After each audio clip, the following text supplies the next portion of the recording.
Assalamualaikum warahmatullahi wabarakatuh. Kami akan mempresentasikan sejarah dari Dinasti Safawiyah. Sebelum itu, perkenalkan nama saya Tahia Kansa Aswa, absen 33 dari kelas 92. Perkenalkan, nama saya Felicia Briana, nomor absen 15 dari kelas 92. Dinasti Safawiyah lahir dari Tarekat Safawiyah di Ardabil, Azerbaijan yang didirikan oleh Syekh Ishaq Saifuddin sekitar 1301 Masehi. Beliau keturunan Imam Syiah dan murid Syekh Tajuddin Ibrahim Zaidi. Mendirikan tarekat untuk memerangi ahli bid'ah dan memperkuat ajaran Islam. Tarekat ini berkembang pesat dengan pengikut fanatik yang solid, menempatkan khalifah sebagai komandan perang di wilayah Persia, Suriah, dan Anatolia. Perkembangan politik dimulai di masa Junaid pada tahun 1447 sampai 1460 Masehi yang menyusupkan kegiatan politik ke dalam tarekat, tapi kalah dari Karakoyunlu dan tewas saat merebut Sirkasия.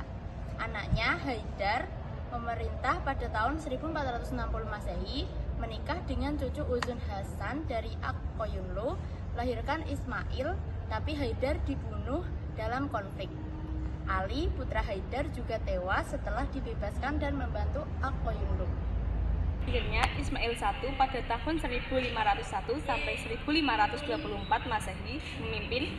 Ia melatih pasukan Kizilbas atau Baret Merah di Gilan selama 5 tahun. Ia taklukkan Tabriz pada tahun 1501 Masehi dan memproklamirkan kerajaan Safawiyah dengan Syiah sebagai mazhab resmi. 10 tahun pertama, ia kuasai Persia Timur, Hamadan, Baghdad, hingga kalah dari Turki Utsmani pada tahun 1514 Masehi di Tabriz.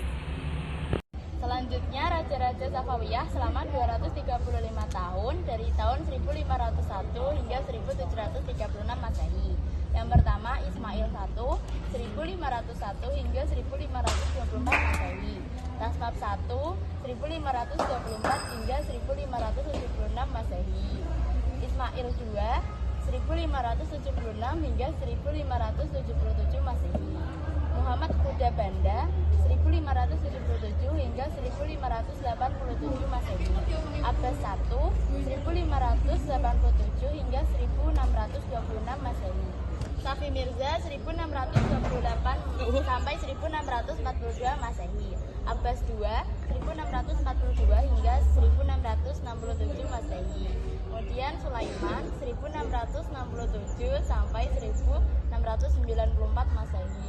Hussein I, 1694 hingga 1722 Masehi. Tasmab II, 1722 hingga 1732 Masehi.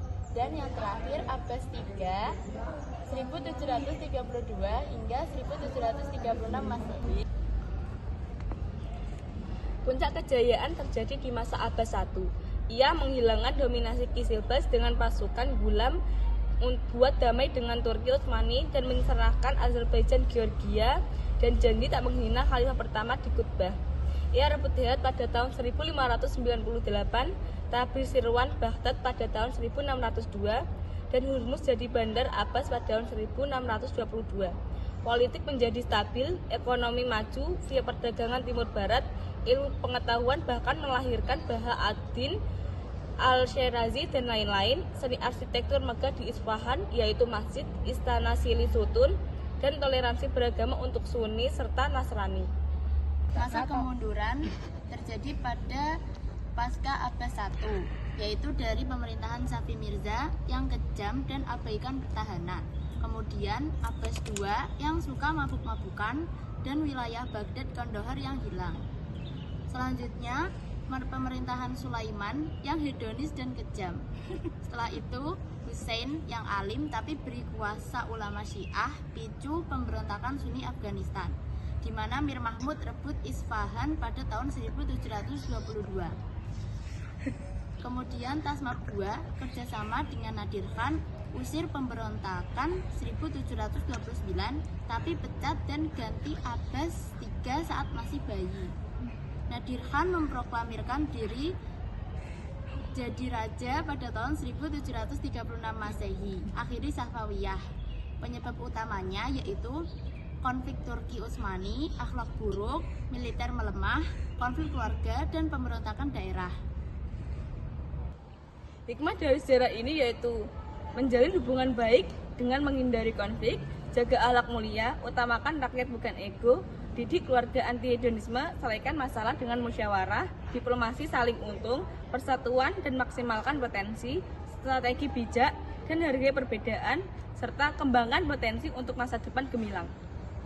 Sekian dari kami. Terima kasih sudah menonton video tadi. Mohon maaf apabila ada salah kata dan perbuatan. Kami ucapkan terima kasih. Wassalamualaikum warahmatullahi wabarakatuh.